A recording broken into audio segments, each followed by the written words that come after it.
یفسر بعضہ بعضا، قرآن کا ایک حصہ دوسرے حصے کی تفسیر کرتا ہے۔ سورہ اعراف میں یہ واقعہ مذکور ہے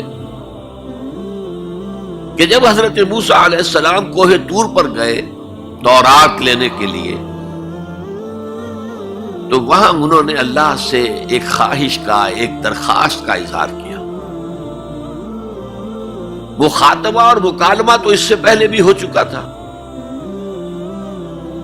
اب یہ شوق، رب ارنی انظر الیک، پروردگار اب دیدار بھی عطا فرما دے۔ پردے کے پیچھے سے بات تو ہوتی رہی ہے اور ہو رہی ہے، لیکن دیدار بھی عطا کر دے۔ اللہ نے فرمایا لن ترانی، تم مجھے ہرگز نہیں دیکھ سکتے، ولکن انظر الی الجبل، لیکن وہ سامنے والے پہاڑ پر نگاہ جماؤ، فإن استقر مکانہ فسوف ترانی، اگر وہ اپنے مقام پر قائم رہ جائے، ہم اپنی ایک تجلی اس پر ڈالیں گے، اگر وہ جھیل جائے اس تجلی کو، تو تم بھی سوچنا کہ ہمارا دیدار کر سکو گے۔ فلما تجلی ربہ للجبل، جب اللہ نے اپنی تجلی ڈالی اس پہاڑ پر، جعلہ دکن، تو وہ پھٹ گیا، ریزہ ریزہ ہو گیا۔ وخر موسیٰ صعقا، اور حضرت موسیٰ بے ہوش ہو کر گر گئے۔ حالانکہ تجلی براہ راست حضرت موسیٰ پر نہیں تھی، تجلی پہاڑ پر تھی، اور حضرت موسیٰ بالواسطہ اس تجلی کا مشاہدہ کر رہے تھے، لیکن اس تجلی کا نتیجہ کیا نکلا؟ پہاڑ پھٹ گیا، ریزہ ریزہ ہو گیا، اور حضرت موسیٰ بے ہوش ہو کر گر گئے۔ اب یہ واقعہ ہے، وہاں تو تمثیل بیان ہوئی اور یہ واقعہ ہے۔ تو جو اثر اللہ تعالی کی ذات کی تجلی کا ہے، وہی اثر اللہ کی جو صفت ہے کلام، اس کی تجلی کا ہے، اس لیے کہ صفت کس کی ہے؟ اللہ کی ہے صفات ذات حق حق سے جدا یا عین ذات؟ متکلمین اس مسئلے کا حل ہی نہیں کر پائے۔ کلام اللہ کی صفت ہے، اس کی صفت کی بھی وہی تاثیر ہے۔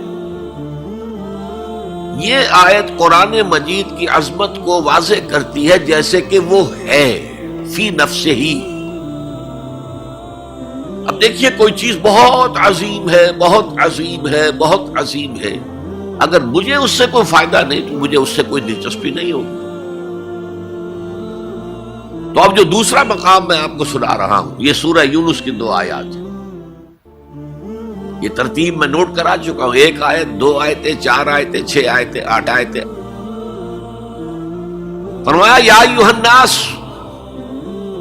قد جاءتکم موعظۃ من ربکم وشفاء لما فی الصدور وہدی ورحمۃ للمؤمنین قل بفضل اللہ وبرحمتہ فلذلک فلیفرحوا ھو خیر مما یجمعون۔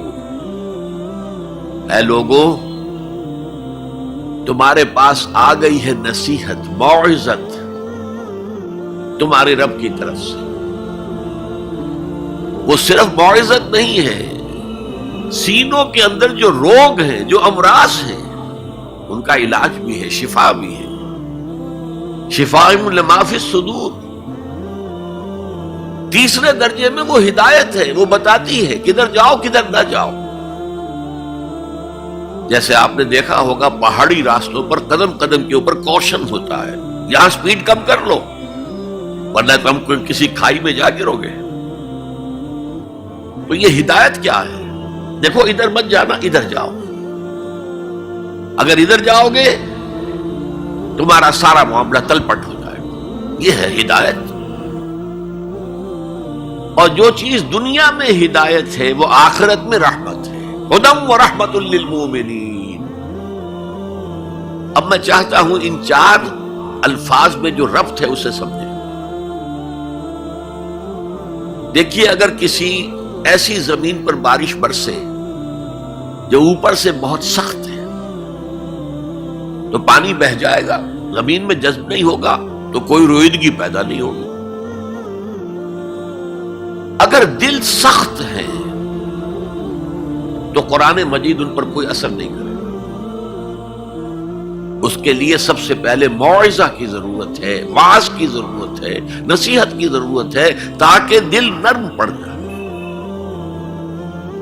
انسانی دل جب سخت ہوتے ہیں تو ان کی سختی چٹانوں سے زیادہ ہوتی ہے. سورہ بقرہ میں فرمایا ثم قست قلوبکم فہی کالحجارۃ او اشد قسوہ.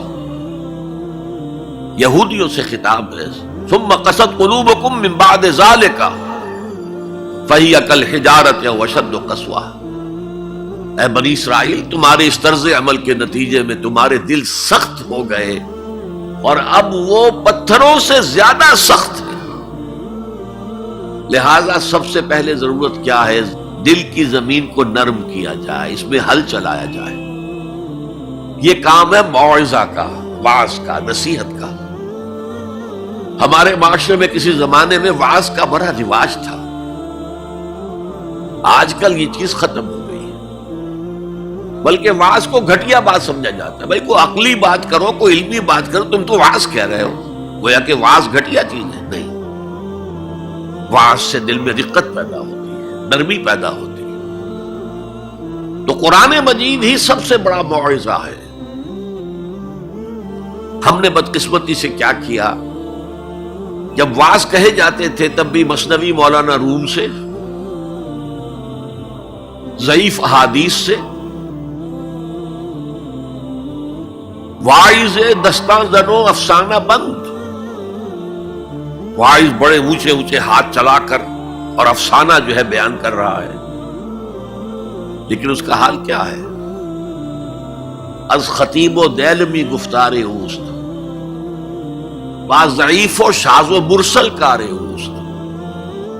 وہ خطیب بغدادی یا دیلمی کی جو احادیث ہیں، جو سب سے گھٹیا درجے کی کتاب حدیث کی، سب سے کمتر درجے کی کتاب حدیث کی، ضعیف کتابوں کے یوں سمجھیے کہ بہت بڑے مجموعے، وہاں سے وہ حدیثیں لا رہا ہے.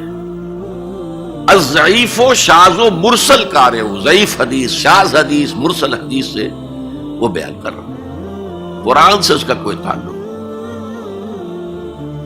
قرآن مجید سب سے بڑا واعظ ہے. یا ایھا الناس قد جاءتکم موعظۃ. یہ دل کو جب نرم کرتا ہے تو پھر اس میں جذب ہوتا ہے. یہ سیکنڈ سٹیپ ہے اس کا. اور جب دل میں جذب ہوگا تو دل کے اندر کی بیماریوں کو دور کر دے گا.